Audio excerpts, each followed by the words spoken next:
Alors, dans cette section, nous allons voir un outil de coloriage qui va nous permettre de colorier certains éléments d'une vue en fonction d'une valeur de paramètres. Alors, c'est pas à proprement parler un outil qui va permettre de faire de la mise en page, ou en tout cas qui est à destination de vue de rendu, même s'il n'y a pas d'interdiction à le faire. C'est plutôt un outil qui va permettre de faire du contrôle, hein, qui va permettre de mettre en lumière certains éléments en fonction de certaines valeurs. Alors, bon, je vais commencer par dupliquer ma vue niveau 0 travail, puisque je vais créer une vue de contrôle. Alors, l'outil dont je parle va s'appliquer à la vue dans laquelle je le déclenche. Alors, je vais renommer cette vue. Niveau 0 travail, contrôle des vitesses. Plutôt contrôle des débits. C'est plutôt ça qui va m'intéresser dans un premier temps. Voilà. Je sais que dans un système de gain, lorsqu'un élément pose problème, le débit tombe à 0. Donc si j'arrive à détecter les branches de mon réseau qui présentent des débits égaux à 0, je vais pouvoir plus facilement trouver l'élément qui dysfonctionne. Alors, cet outil de coloriage, il est accessible directement dans la palette de propriétés de la vue. Et celui qui m'intéresse, c'est celui-là. Couleur, choix des couleurs du système. Pourquoi celui-là et pas celui du dessus? Parce que celui-là, il est dédié aux canalisations et aux gains. Donc c'est ce qui va nous intéresser. Le précédent, lui, il est plutôt dédié aux espaces, aux pièces, aux zones. Voilà. Donc, je vais aller chercher cet outil. Et ce qui m'intéresse de colorier, ce sont des gains.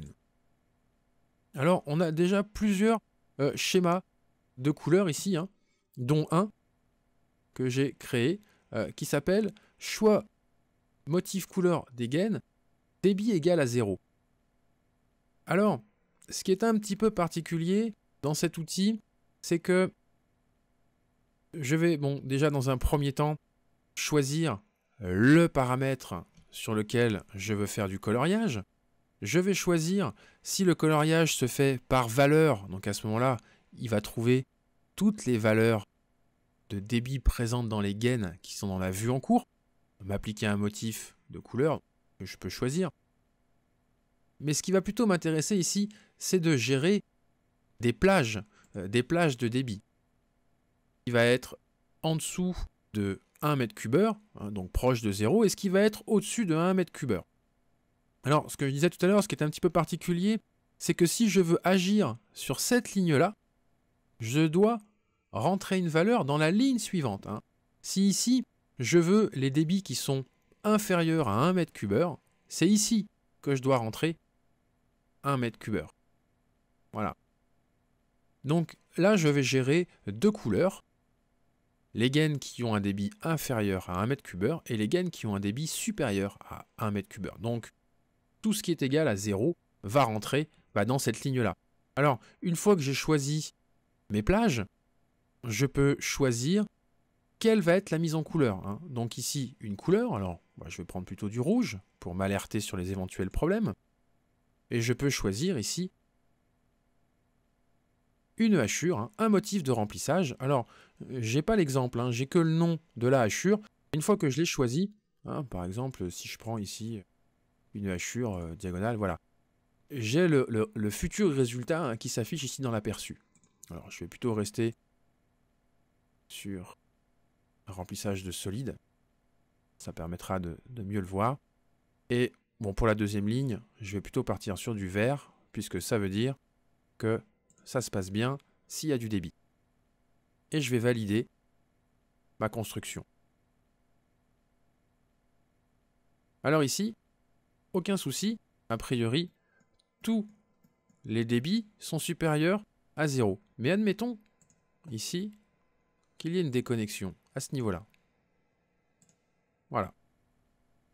Instantanément, je vois ici qu'il y a un débit qui est inférieur à 1, donc qui, à mon avis, de manière naturelle, ne devrait pas exister. Donc je sais trouver l'origine de mon problème.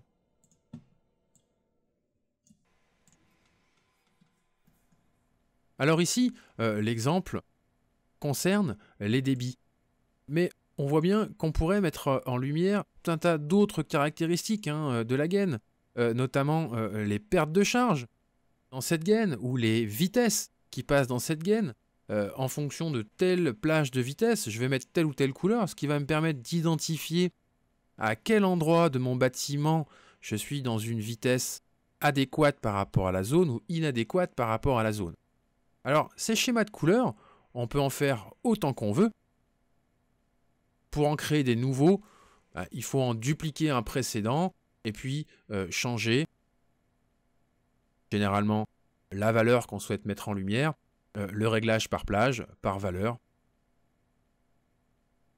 Ce qui va être aussi intéressant, c'est que automatiquement, Revit va être en mesure de générer une légende qui correspond à ce schéma. Alors, je vais valider ce choix.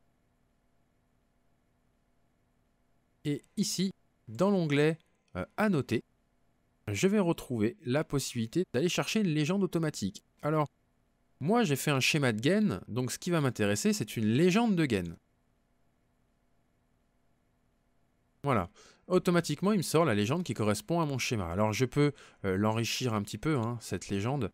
Alors, il n'y a aucune propriété d'occurrence, mais il y a des propriétés de type.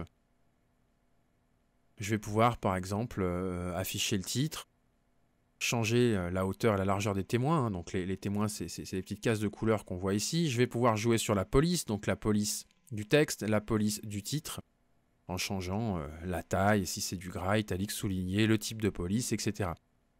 Donc, là aussi, je vais pouvoir me créer des types de légendes.